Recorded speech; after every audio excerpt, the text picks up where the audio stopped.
Good morning friends, कैसे हैं आप सभी। मैं प्रियांशी परीक्षा मेनिया के यूट्यूब चैनल पर आपका स्वागत करती हूं। जैसा कि आप सभी जानते हैं कि कल से हमने करंट की क्लासेस स्टार्ट की हैं। आज करंट की सेकंड क्लासेस है। करंट के सेशन में आपको कराई जाएंगी हाल फिलहाल के घटनाक्रम, जो कि करंट के पॉइंट ऑफ व्यू से और आपके एग्ज़ाम के पॉइंट ऑफ व्यू से बहुत ही महत्वपूर्ण है। चलिए स्टार्ट करते हैं आज की क्लास और देखते हैं पहला क्वेश्चन। फर्स्ट क्वेश्चन मेरे साथ साथ आप भी रीड करेंगे और देखेंगे क्वेश्चन क्या कह रहा है। क्वेश्चन कह रहा है क्वेश्चन कह रहा है कि नताशा पिर्क-मुसर, नाम क्या है, नताशा पिर्क-मुसर किस देश की पहली महिला राष्ट्रपति बनी है। नताशा पिर्क-मुसर एक पर्सनैलिटी हैं जो कि अभी किसी भी कंट्री की प्रेसिडेंट अपॉइंट हुई हैं। और ये न्यूज़ में क्यों है, क्योंकि प्रेसिडेंट फर्स्ट इम्पॉर्टेंट भी हो जाती है, इसीलिए कि जो भी क्वेश्चंस फर्स्ट और विमेन, फर्स्ट पहली चीज़ तो ये विमेन है जो कि पूरे कंट्री का संभाल रही हैं, उसकी प्रेसिडेंट है, और दूसरा फर्स्ट भी है उस कंट्री का। इससे पहले कोई विमेन अपॉइंट नहीं हुई थी, तो किस देश की पहली महिला राष्ट्रपति अपॉइंट हुई हैं। तो हम देखते हैं ऑप्शन में Hungary, B Slovenia, C Singapore और डी इटली। तो ये चारों यूरोपियन कंट्री के जो यूरोप कॉन्टिनेंट है उसके कंट्री हैं। कौन कौन है, हंगरी, स्लोवेनिया, सिंगापुर और इटली। तो जो नताशा पिर्क-मुसर है वो किस देश की पहली महिला राष्ट्रपति बनी है। आप भी अपने आंसर्स को कमेंट्स में करते जाएं, जिससे कि मुझे समझ में आए कि आपको भी कितना पता है, अगर आपको क्या रिस्पॉन्स आ रहा है। अगर आपको पता होगा, आप आंसर्स देंगे तो आपका रिवीजन भी हो जाएगा, और जिन स्टूडेंट्स को नहीं पता होगा उनके लिए ये नोट डाउन करते जाएंगे और आपका करंट 1 बाय 1 सारा एक कलेक्ट हो जाएगा एग्ज़ाम से पहले।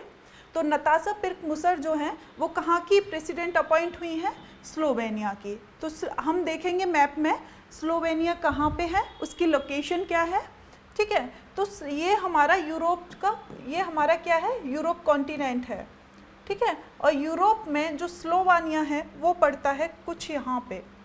स्लोवानिया कहाँ पड़ रहा है, यहाँ पे। तो ये है स्लोवानिया। तो आप इस मैप में देख रहे होंगे कि स्लोवानिया एक लैंडलॉक कंट्री है। तो जो स्लोवानिया है, ठीक है, स्लोवेनिया क्या है, एक लैंडलॉक कंट्री है। पहली चीज़ ये आपका लैंडलॉक कंट्री है।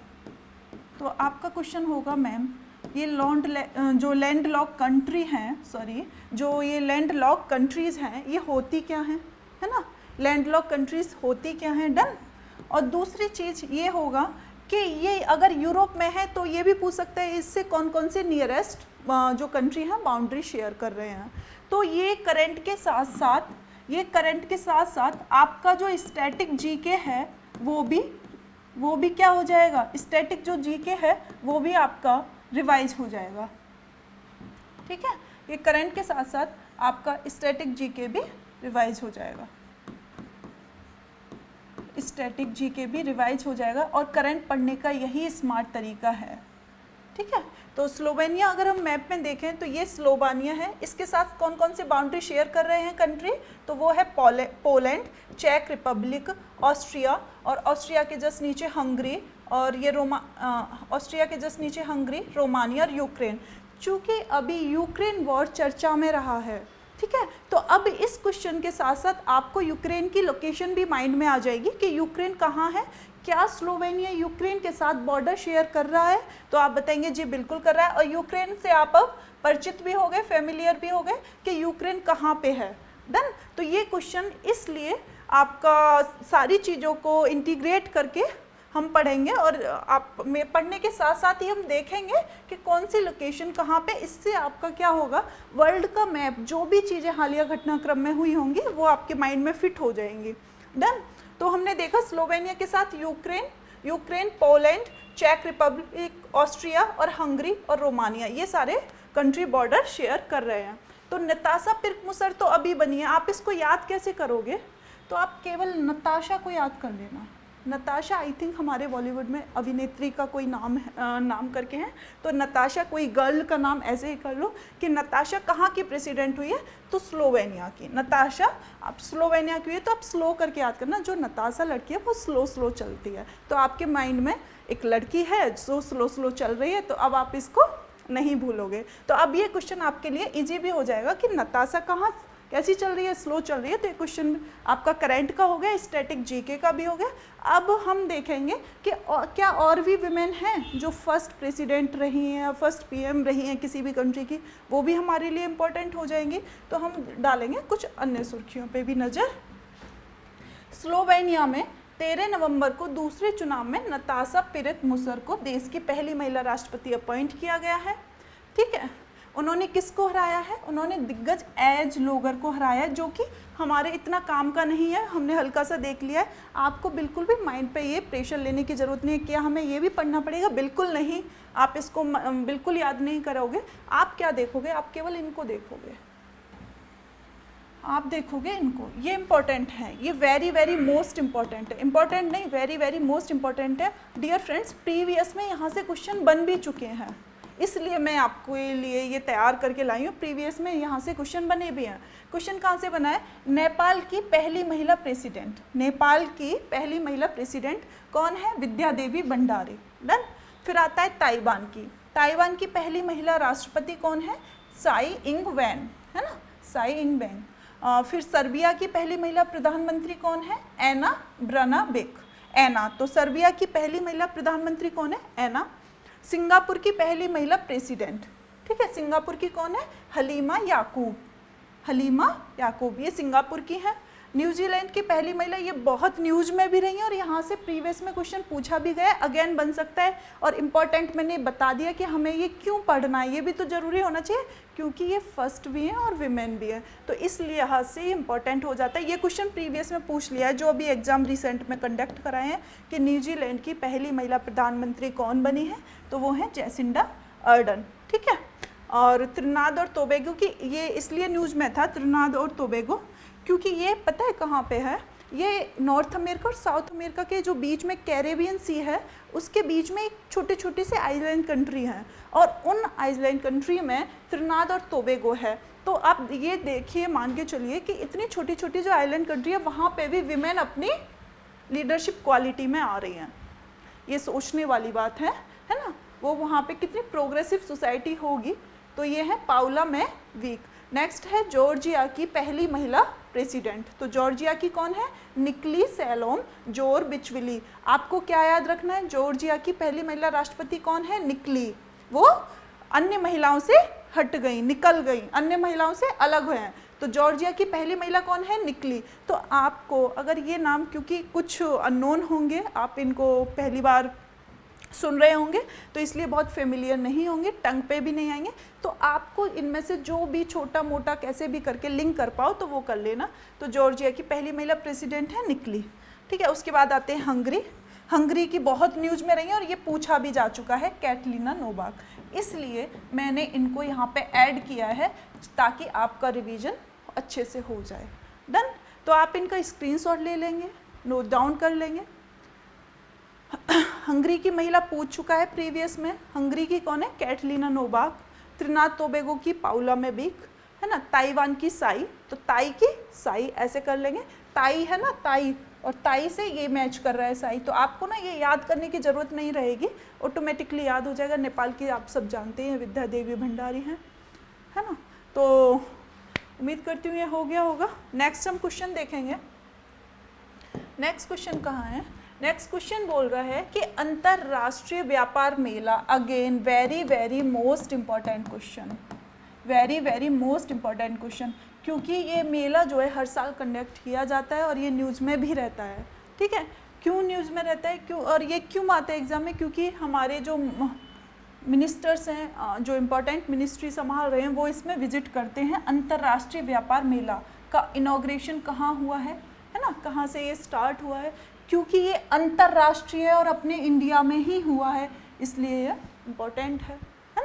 तो आप आंसर दीजिए, बताइए अंतर्राष्ट्रीय व्यापार मेला कहाँ शुरू हुआ है option A Nai Delhi, option B Mumbai, option C Bangalore, option D Indore. बताइए, आंसर दीजिए। नई दिल्ली, मुंबई, बेंगलोर, इंदौर। कहाँ पे हुआ है अंतर्राष्ट्रीय व्यापार मेला? जो भी बच्चे आज न्यू स्टार्ट हो रहे होंगे, option A, very good, option A Nai Delhi. नई दिल्ली में कहाँ पे हुआ? प्रगति मैदान में ये मेला चल रहा है, प्रगति मैदान में, है ना। नई दिल्ली के प्रगति मैदान में अंतर्राष्ट्रीय जो व्यापार मेला है वो शुरू हुआ है। ये भी अगेन क्वेश्चन इंपॉर्टेंट है क्योंकि प्रीवियस एग्जाम में ये पूछा जा चुका है। नेक्स्ट, इसका अगर हम एक्सप्लेनेशन देखें तो एक्सप्लेनेशन ये है, अभी एग्जाम में ये भी पूछ लेगा जो अंतर्राष्ट्रीय व्यापार मेला है वो कौन से नंबर का है। तो कौन से नंबर का है? 41वां। कौन से नंबर का है? 41वां। ऑप्शन होगा, क्वेश्चन ऐसे बन जाएगा कुछ, अंतर्राष्ट्रीय व्यापार मेला इनमें से कौन से नंबर का? 41वां, 42वां, 43वां, 44वां। आप लैग कर जाओगे। क्यों? क्योंकि आपने तो पढ़ा था अंतर्राष्ट्रीय व्यापार मेला कहाँ होता है, ये तो पढ़ा ही नहीं था कौन से नंबर का है। तो आप इस पे भी नज़र रखेंगे। ये 41वां है। कब से कब तक चला? ये 14 नवंबर 2022 को नई दिल्ली के प्रगति मैदान में शुरू हुआ था। कौन सी मिनिस्ट्री इसको करवाती है? तो वाणिज्य एवं उद्योग मंत्री। अब आपके ये मिनिस्टर भी होंगे, कौन है वाणिज्य और उद्योग मंत्री? तो ये है पीयूष गोयल। ये है पीयूष गोयल, जो कि आपके एग्जाम, तो आप अवेयर भी हो गए कि वाणिज्य एवं उद्योग मंत्री हमारे पीयूष गोयल हैं। ऑप्शन, ये भी क्वेश्चन बन सकता है किसने इनॉग्रेट किया? तो ऑप्शन में होगा पीएम, गृह मंत्री, या फिर रक्षा मंत्री, या फिर वाणिज्य एवं उद्योग मंत्री। तो ये पीयूष गोयल हो जाएगा। एक क्वेश्चन कई तरीके से पूछ सकता है, इसलिए हम सारा डिटेल्ड में देखेंगे। जो पूछा गया है क्वेश्चन वो है इसकी थीम। इसकी थीम बहुत इंपॉर्टेंट है। थीम क्या है? Vocal for local, local to global. इसका मतलब हम समझेंगे ये होता क्या है और ये क्या कह रहा है। इसकी थीम पूछी गई है फ्रेंड्स। ये क्वेश्चन पहला हमने देखा था, अंतर्राष्ट्रीय व्यापार मेला कहाँ है, हो रहा है, तो वो है प्रगति मैदान नई दिल्ली। कौन से नंबर का है? 41वां है। ठीक है, कौन है इसको हेड कर रहा है? तो वो है वाणिज्य उद्योग मंत्री पीयूष गोयल। इसकी थीम क्या है? Vocal for local, local to global. यानी कि हमारी जो लोकल चीज़ है, हमारी जो इंडिया की लोकल है, लोकल जो चीज़ें हैं वो हम इस फेयर में अपनी रिप्रेजेंट करेंगे। और उस लोकल को, क्योंकि ये इंटरनेशनल है, इसको क्या ले जाना है? ग्लोबल बनाना है। उसको क्या बनाना है? ग्लोबल। इस तरीके से हम आत्मनिर्भर भारत की तरफ बढ़ेंगे। इस तरीके से हम आत्मनिर्भर भारत की तरफ बढ़ेंगे। Vocal for local, local to global. तो इस तरीके से हम आत्मनिर्भर भारत की तरफ बढ़ेंगे। इस लिहाज से ये क्वेश्चन हो जाता है इंपॉर्टेंट। आप इसका स्क्रीनशॉट ले लें, नोट डाउन कर लें।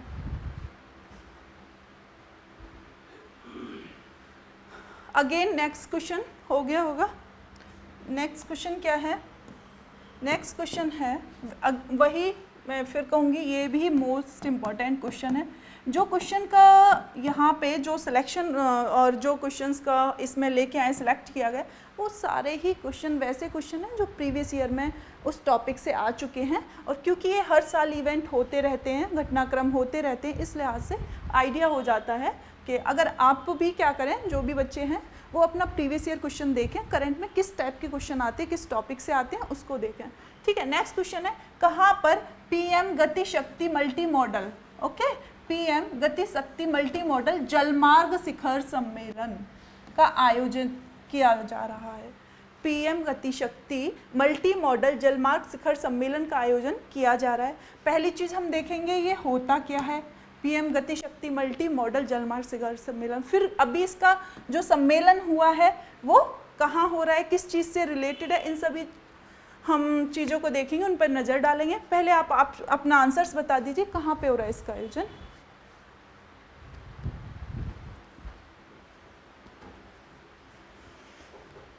पीएम गति शक्ति मल्टी मॉडल जलमार्ग शिखर सम्मेलन, अभी तक हमने पढ़ा था पीएम गति शक्ति मल्टी मॉडल जो चीज़ें थी वो कहाँ पढ़ी थी हमने, लैंड एरिया पे जो हाईवेज बन रहे हैं, रोड्स, इंफ्रास्ट्रक्चर, इन सब चीज़ों के लिए पढ़ा था। लेकिन अभी के कहाँ पे काम चल रहा है, जलमार्ग शिखर, वाटरवेज। अभी तक हमने देखा था रोड्स बन रहे हैं, हाईवे बन रहे हैं, रेलवे ट्रैक्स बन रही हैं, तो वो था पीएम गति शक्ति, उसके लिए था। अब ये क्या हो गया, वाटरवेज के लिए। ठीक है, तो ये इंफ्रास्ट्रक्चर को डेवलप करने के लिए ये सम्मेलन आयोजन किया जा रहा है। इसका अभी फिलहाल जो रिसेंट में कहाँ किया गया है, बनारस में किया गया है ना। और इसको अगर हम डिटेल्ड में देखें, कहाँ किया गया? बनारस में। अभी हम इसको डिटेल में देखें तो नवंबर 2022 को यूपी के बनारस में पीएम गति शक्ति मल्टी मॉडल जलमार्ग शिखर सम्मेलन आयोजित किया जा रहा है। इसका उद्देश्य क्या है? डन।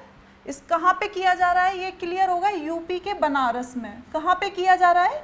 यूपी के बनारस में। इसका पर्पज क्या है, इसकी ज़रूरत क्या है इस मीटिंग की? तो इसका जो सार है वो ये है कि जो वाटरवेज हैं, यानी कि हमारे पास रोड साइड से तो वे जो हैं वो हैं, इसके हम देखेंगे वाटरवेज में बुनियादी ढांचा जो हमारा इंफ्रास्ट्रक्चर है, हम देखते हैं ना रोड्स टूट रही हैं, है ना, वाटर टैक्स से तो हम अभी देखेंगे कि या फिर रोड्स पे क्या देखता है, मोस्टली ट्रैफिक होता है, तो उस वजह से हम देखेंगे वाटरवेज पे भी काम कर रहे हैं।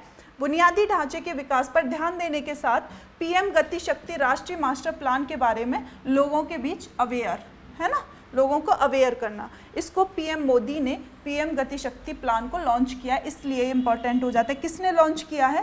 पीएम मोदी ने। डन। तो अगर क्वेश्चन आपका आता है वाटरवेज से पीएम गति शक्ति जो जलमार्ग शिखर सम्मेलन है उसका आयोजन कहाँ किया गया है, तो आप बताओगे यूपी के बनारस में। कहाँ किया गया? यूपी के बनारस में। Okay, next question. Next question बोल रहा है, आप भी मेरे साथ रीड करते चलेंगे। हाल ही में कहाँ पर 18वीं, कौन से नंबर की? 18वीं अंतर्राष्ट्रीय टेलीमेडिसिन सम्मेलन का आयोजन किया जा रहा है।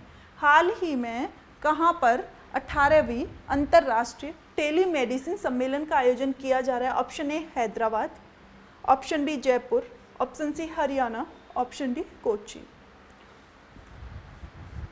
कमेंट्स करें, बताएं कहाँ पे किया जा रहा है अंतर्राष्ट्रीय टेलीमेडिसिन सम्मेलन, कौन से नंबर का है? प्रश्न ऐसे भी पूछ सकता है, कौन से नंबर का है, तो वो हो जाएगा 18वीं, है ना। कहाँ पे इसका रिसेंट में आयोजन किया जा रहा है? तो इसका आयोजन किया जा रहा है कोची में। क्यों? अगेन वही इंटरनेशनली है ना, और इंडिया में हो रहा है। तो इंटरनेशनल टेलीमेडिसिन सम्मेलन का आयोजन जो 18वीं है उसका आयोजन कोची में किया जा रहा है। इसके बारे में हम डिटेल्स में देखेंगे, ठीक है। डिटेल्स में देखेंगे कि 10 से 12 नवंबर तक केरल के कोची में, कहाँ पे? केरल के कोची में telemedicine society of India, telemedicine society of India के द्वारा 18वां अंतर्राष्ट्रीय टेलीमेडिसिन सम्मेलन का आयोजन किया जा रहा है। इस 3 दिवसीय, कितने दिन तक चलेगा ये? 3 दिन तक ये चलेगा। इसमें भारत और दुनिया भर से 200 से अधिक जो वैज्ञानिक हैं और अकादमिक विद्वान भाग लेंगे, ठीक है। वैज्ञानिक और अकादमिक विद्वान भाग लेंगे। डन। ये हो गया क्लियर। तो ये क्वेश्चन अगर आता है, अगेन इसका स्क्रीनशॉट ले लेंगे आप, इस वाले क्वेश्चंस का, ये आपके एग्जाम के पॉइंट ऑफ व्यू से इंपॉर्टेंट हो जाता है। स्क्रीनशॉट ले लें, नोट डाउन कर लें, ठीक है। कहाँ पर 18वीं अंतर्राष्ट्रीय टेलीमेडिसिन सम्मेलन का आयोजन किया जा रहा है? तो उसका आंसर क्या होगा? कोच्चि। नेक्स्ट क्वेश्चन, ये भी हमारे क्लास का वेरी मोस्ट इम्पॉर्टेंट क्वेश्चन है। क्यों? क्योंकि इससे पहले जो भारत की पहली वंदे भारत ट्रेन जब लॉन्च हुई थी तो वो बहुत हाईलाइट रही थी, बहुत हाईलाइट थी। दिल्ली से वंदे भारत जो ट्रेन लॉन्च हुई थी बहुत हाईलाइट हुई थी। अगेन ये है साउथ की, ये कहाँ की है? साउथ इंडिया की पहली Vande Bharat train, south India की पहली वंदे भारत ट्रेन को हरी झंडी दिखाकर रवाना किया गया है। तो ये कहाँ से कहाँ तक चली गई है? अगर मुझे इस क्वेश्चन को 5 स्टार देना होगा तो मैं दूंगी, क्योंकि ये क्वेश्चन मुझे ऐसा लग रहा है कि एग्ज़ाम में आने ही वाला है, ठीक है। आप बताइए कहाँ से कहाँ तक चली? साउथ इंडिया की पहली वंदे भारत ट्रेन। अब तक क्या थी? नॉर्थ इंडिया में चली थी, जो पूरे ऑल ओवर इंडिया की फर्स्ट ट्रेन थी वंदे भारत। और जब वो लॉन्च हुई थी तो उससे हर एग्जाम में लगभग क्वेश्चन बना था वंदे भारत ट्रेन। तो इसलिए ये भी क्वेश्चन इंपॉर्टेंट हो जाता है। क्यों? क्योंकि ये साउथ इंडिया की वंदे भारत, पहली वंदे भारत ट्रेन है। तो कहाँ से कहाँ तक चली? ऑप्शन ए चेन्नई और मैसूर के बीच, ऑप्शन बी चेन्नई और कोच्चि के बीच, ऑप्शन सी हैदराबाद और चेन्नई के बीच, ऑप्शन डी मैसूर और हैदराबाद के बीच। बताइए, आप अपना आंसर बताइए। ये चली है चेन्नई और मैसूर के बीच। कहाँ से कहाँ तक चली है? चेन्नई और मैसूर के बीच। डन। पहली जो साउथ इंडिया की पहली वंदे भारत ट्रेन है, इसका स्क्रीनशॉट ले लें, नोट डाउन कर लें। वेरी मोस्ट इम्पॉर्टेंट क्वेश्चन है। फिर हम अगेन देखेंगे नेक्स्ट क्वेश्चन। हो गया होगा? अगेन देखेंगे नेक्स्ट क्वेश्चन। नेक्स्ट क्वेश्चन है हमारा बांग्ला फेस्टिवल से, कि जो बांग्ला फेस्टिवल है इसका आयोजन किस राज्य में किया जा रहा है? ये हमारा कल्चरल एक इवेंट है। हम जानते हैं कि हम कहाँ के सिटीज़न हैं, इंडियन, और इंडिया किसके लिए फेमस है? अपनी कल्चरल जो विशेषताएं हैं उनके लिए। क्यों? क्योंकि यहाँ पे बहुत सांस्कृतिक विशेषता और विविधताओं वाला देश है, तो यहाँ के डिफरेंट स्टेट्स में डिफरेंट अपने लोकल कल्चरल जो प्रोग्राम हैं वो होते हैं, तो इसीलिए हम जानेंगे अपने इंडिया की विशेषताओं के बारे में। तो बांग्ला फेस्टिवल का आयोजन किस राज्य में किया गया है? बांग्ला, ए ऑप्शन ए है Tripura, option B Meghalaya, option C Mizoram, option D Nagaland. आप बताइए अपना आंसर। जो बांग्ला फेस्टिवल है वो किस राज्य में इवेंट किया जा रहा है? मैं हर जो सेशन होगा उसमें एक क्वेश्चन इस तरीके से लेके आऊँगी। कल भी मैं लेके आई थी, जो मेले हैं वो है ना, जो फेस्टिवल्स हैं, जो जीआई टैग वगैरह हैं, तो जब भी जो भी करंट में रहेगा वो मैं लेके आऊँगी, और इससे आपका डेली एक एक क्वेश्चन करके वो आपका सेगमेंट तैयार हो जाएगा कल्चरल वाला। तो बांग्ला फेस्टिवल जो है वो मेघालय में मनाया जाता है। मेघालय की जो ट्राइब्स हैं, गारो, खासी, जयंतिया, उनमें से मनाया जाता है। ये 3 दिन का प्रोग्राम है। ये जो फसल की बुआई होती है उससे पहले जब फसल की जो कटाई होती है उसमें अपने जो सूर्य देवता हैं उनको इम्प्रेस करने के लिए फेस्टिवल मनाया जाता है। तो डिटेल में देखेंगे हम। मेघालय में कहाँ पे मनाया जाता है? मेघालय में 3 दिन के लिए 3 दिवसीय बांग्ला फेस्टिवल का आयोजन समापन हो गया है। यह हर साल मेघालय में गारो ट्राइब्स के द्वारा, आप जानते हैं ना, क्वेश्चन ये भी आ जाता है स्टैटिक में, क्वेश्चन क्या आ जाता है कि जो गारो, खासी और जयंतिया, ये एक्चुअली गारो, खासी, जयंतिया पहाड़ियाँ कहाँ पे हैं? तो ये ऑप्शन स्टैटिक में आता है, गारो, खासी, जयंतिया पहाड़ियाँ कहाँ पे हैं? तो आपका आंसर क्या होगा? मेघालय। तो एक्चुअली मेघालय में जो ट्राइब्स है गारो, खासी, जयंतिया, उसी के नाम पे वहाँ की जो पर्टिकुलर पहाड़ियाँ हैं, ये क्या है? पहाड़ियाँ, हिल्स हैं, उन्हीं के किसके नाम पे? ट्राइब्स के नाम पे ये हो गया। ट्राइब्स से याद आया, आज जो है जनजातीय फेस्टिवल जो डे होता है उनके लिए 15 नवंबर, उसको इवेंट सेलिब्रेट करते हैं ट्राइब्स के लिए, जो कि हमारी जो पुरानी जो संस्कृति है उसको आगे के लिए ले जा रही हैं, है ना। वही उस लिहाज से ये बहुत महत्वपूर्ण हो जाती हैं ट्राइब्स जो हैं। गारो, खासी, जयंतिया कहाँ पे है? मेघालय में। ये हिल्स के लिए मैंने बताया, और जो हिल्स हैं वो अपनी ट्राइब्स के नाम पे ही इन हिल्स का नाम पड़ा है ना। गारो जनजाति के द्वारा मनाया जाने वाला फसल फेस्टिवल है ना। ये कैसा है? क्रॉप के लिए होता है। इसमें यह त्यौहार सूर्य देव की आराधना में मनाया जाता है और लंबी फसल के मौसम के अंत का प्रतीक है, कि हमारी जो फसल है वो अच्छी हो। इसमें अपने जो इष्ट देव सूर्य हैं उनको इम्प्रेस किया जाता है। तो ये हो गया बांग्ला फेस्टिवल। कहाँ मनाया जाता है? मेघालय में। कौन सी ट्राइब मनाती है इसको? गारो ट्राइब के द्वारा मनाया जाता है। गारो ट्राइब होती कहाँ है? मेघालय की होती है ना। और गारो, खासी, जयंतिया जो पहाड़ियाँ हैं वो भी मेघालय में ट्राइब्स के नाम पे हो गई हैं। और एक क्वेश्चन, जनजाति दिवस कब मनाया जाता है? जनजाति दिवस, अक्सर दिवस जो है परीक्षाओं में पूछ लिए जाते हैं, है ना। तो जनजातीय दिवस मनाया जाता है 15 नवंबर को। जनजातीय दिवस मनाया जाता है 15 नवंबर को। और जनजाति जो ट्राइब्स हैं उनका हमारे स्वतंत्रता दिलाने में बहुत महत्वपूर्ण योगदान रहा है। और ये जनजाति दिवस 15 नवंबर को क्यों मनाया जाता है? तो एक हमारी जो ट्राइब्स थी, मुंडा ट्राइब्स, उनके ही एक पर्सनैलिटी थी बिरसा मुंडा, उन्हीं की याद में ये जनजातीय दिवस मनाया जाता है। तो हम थोड़ा सा नज़र डालेंगे बिरसा मुंडा पे, ठीक है, कि क्या जानते हैं हम बिरसा मुंडा के बारे में, ठीक है। तो ये है बिरसा मुंडा के बारे में कि ये जो आदिवासी नेता और स्वतंत्रता सेनानी जिन्होंने हमारी जो फ्रीडम थी उसको दिलाने में बहुत महत्वपूर्ण अपना रोल निभाया था। तो बिरसा मुंडा की जयंती के लिए ट्राइब्स डे मनाया जाता है। इसको स्टैटिक में क्वेश्चन आता है, इनमें से किस नेता को, किस जो ट्राइब हैं उनको धरती बाबा, धरती आबा इसमें लिखा है, बहुत जगह धरती बाबा के नाम से जाना जाता था। तो वो बिरसा मुंडा ही है जिन्हें धरती बाबा के नाम के रूप में जाना जाता था। इनका जन्म कहाँ हुआ था? तो 1875 में बंगाल में, जो वहाँ की लोकल प्लेस है उलीहातू, वहाँ पे हुआ था, झारखंड के खूंटी जिले में, ठीक है। इनका जन्म बंगाल प्रेसिडेंसी, उस टाइम बंगाल प्रेसिडेंसी के अंतर्गत झारखंड वाला रीजन आता था, ठीक है, जो आज का झारखंड है। तो झारखंड के खूंटी जिले में हुआ था। इनका पिता के नाम सुगना मुंडा, माँ का नाम कदमी मुंडा था। इन्होंने अपनी प्रारंभिक शिक्षा अपने शिक्षक जयपाल के लिए से ली थी, उनके मार्गदर्शन में ली थी। इनके शिक्षक ने जर्मन मिशन स्कूल में दाखिला लेने की सलाह दी, लेकिन भर्ती होने के लिए बिरसा मुंडा को ईसाई धर्म अपनाने के लिए मजबूर होना पड़ा था। तो ये इनके बारे में सब कुछ डिटेल्ड में है। एक बार मैं ऐसे रीड कर ले रही हूँ थोरोली, जो इम्पोर्टेंट होगा मैं उसको हाईलाइट करवा दूंगी। धर्मांतरण के बाद इनका नाम बदलकर बिरसा डेविड कर दिया गया था। कुछ साल पढ़ाई करने के बाद बिरसा जो थे वो जर्मन मिशन स्कूल छोड़ दिया था उन्होंने। इनका जो इम्पोर्टेंट रोल है वो इसीलिए इनको जाना जाता है। एक स्टैटिक जो हिस्ट्री का क्वेश्चन है उसमें आता है कि मुंडा विद्रोह, मुंडा रिवॉल्ट, तो ये क्वेश्चन इसलिए इम्पोर्टेंट है और उनकी पर्सनालिटी के नाम से कि इन्होंने अंग्रेज़ों का डटकर सामना किया था और उनसे एकदम अपनी बहादुरी के साथ लड़ते रहे। बिरसा मुंडा जो थे इन्हीं को धरती बाबा भी कहते हैं। तो ये था उनके से रिलेटेड क्वेश्चन, है ना।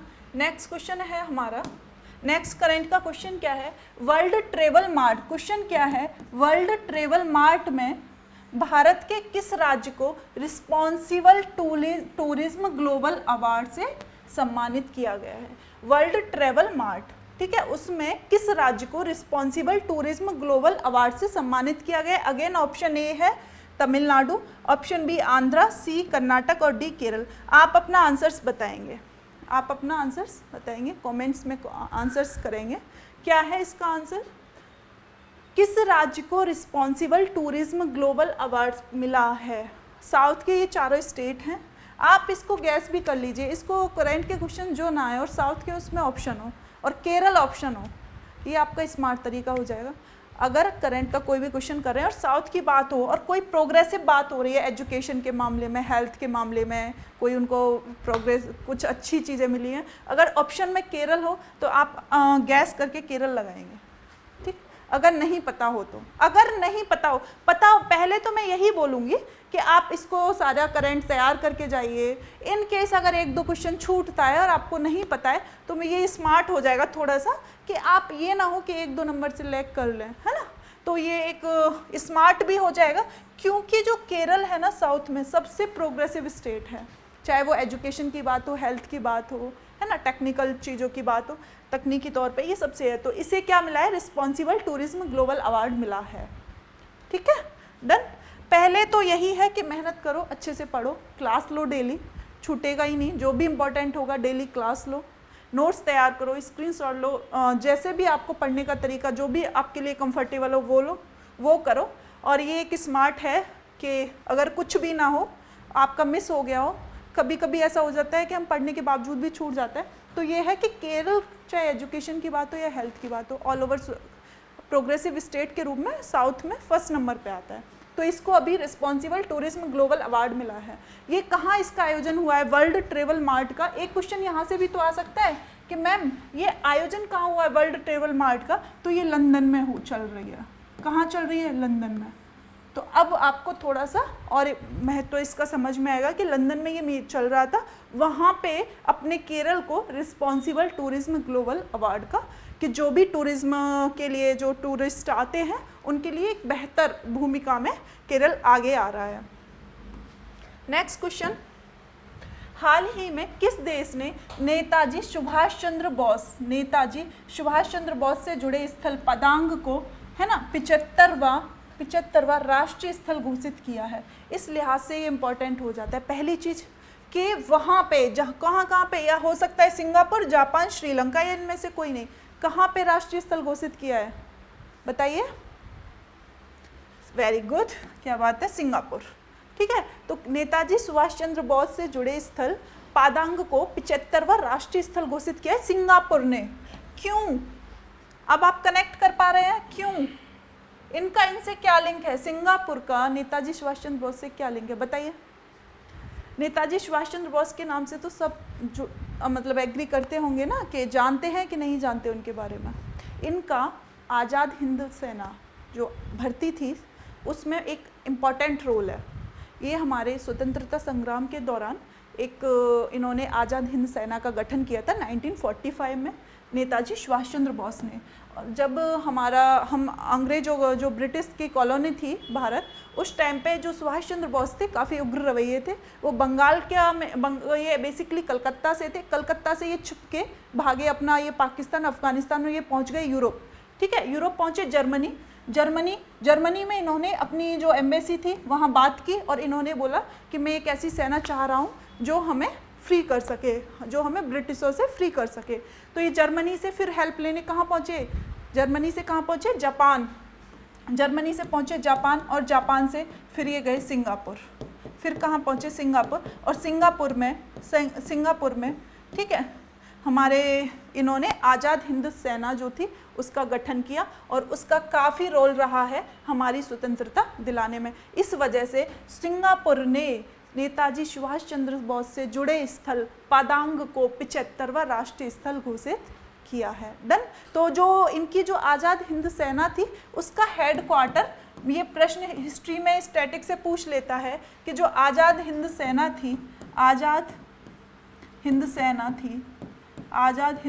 थी उसका जो हेडक्वार्टर था, ये हिस्ट्री में क्वेश्चन पूछ लेता है, जो मुख्यालय था वो सिंगापुर और रंगून इन दोनों को ही बनाया गया था। सिंगापुर और रंगून इन दोनों को ही बनाया गया था। वहाँ पे इन्होंने 3-4 टुकड़ी, गांधी टुकड़ी, नेहरू टुकड़ी, रानी झांसी रेजिमेंट और एक आज़ाद हिंद ये सुभाष चंद्र बोस टुकड़ी, और वहाँ पे इन्होंने कुछ आइलैंड को भी बनाया, स्वराज द्वीप और शहीद द्वीप दिया था। तो ये इनके बारे में है। ये करंट में जितना पॉसिबल था मैंने बताया, चूँकि ये न्यूज़ में भी है, करंट में भी है, तो आपका जो भी हिस्ट्री सेक्शन है उसको थोड़ा जाके 2 पेज में रिवाइज कर लें, आपका रिकॉल हो जाएगा और करंट भी तैयार हो जाएगा। ये आप इसलिए हो जाता है क्योंकि वहाँ सिंगापुर में, हालांकि है तो एशियन कंट्री ही, राष्ट्रीय स्थल घोषित किया है, तो इस लिहाज से इम्पोर्टेंट हो जाता है। आप स्क्रीनशॉट ले लें, नोट डाउन कर लें, जैसा आपको ठीक लगे। नेक्स्ट क्वेश्चन हम देखेंगे, प्रसार भारती के सीईओ कौन अपॉइंट किए गए हैं। डियर फ्रेंड्स, जब हम क्वेश्चंस देने जाते हैं एग्ज़ाम में और वहाँ पे करंट के क्वेश्चंस आते हैं तो वहाँ पे आप देखेंगे 1 से 2 क्वेश्चन अपॉइंटमेंट से ज़रूर रहता है कि किसकी हाल फिलहाल में जो नियुक्तियाँ हुई हैं वहाँ पे ज़रूर क्वेश्चन रहता है। तो इस वजह से मैं डेली कोशिश मेरी यही रहेगी करंट की क्लास में कि एक मैं अपॉइंट जो हुआ है रिसेंट में उसको करा दूं, जिससे कि आपके पैरेलली नोट्स तैयार होते जाएं। तो प्रसार भारती के सीईओ किसे अपॉइंट किया गया है? ए रमेश केजरीवाल, बी गौरव द्विवेदी, सी गोपाल विट्ठल और डी ऋतुराज अवस्थी। आप आंसर देंगे प्रसार भारती के सीईओ किसे अपॉइंट किया गया है? ए रमेश केजरीवाल, बी गौरव द्विवेदी, सी गोपाल विट्ठल और डी ऋतुराज अवस्थी। गोपाल विट्ठल, नो, ये गोपाल विट्ठल नहीं है। इनका सही आंसर है गौरव द्विवेदी, जो कि एक अपने आईएएस ऑफिसर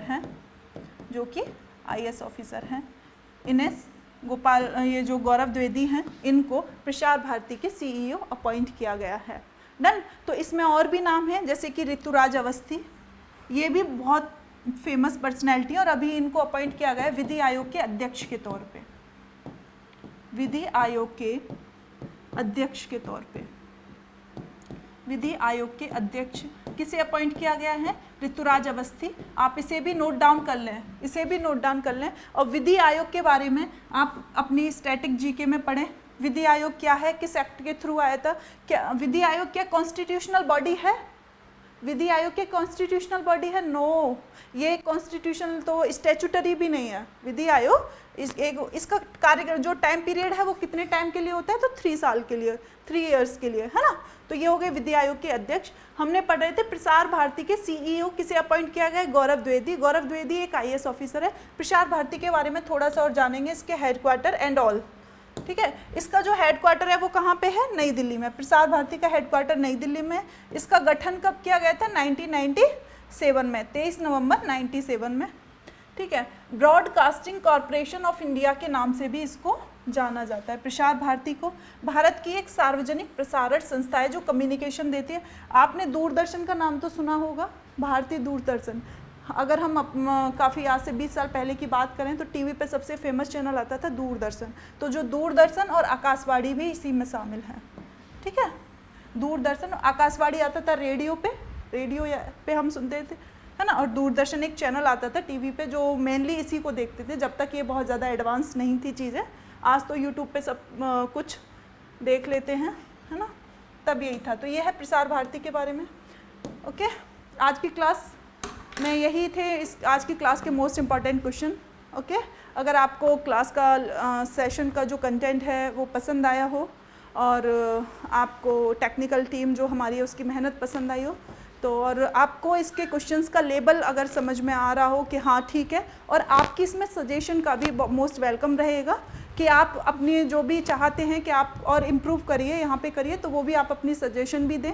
कमेंट सेक्शन में कमेंट्स करें, लिंक शेयर अगर चैनल पसंद आए तो प्लीज़ इसकी लिंक को शेयर करें, चैनल को लाइक करें, सब्सक्राइब करें। धन्यवाद, शुक्रिया।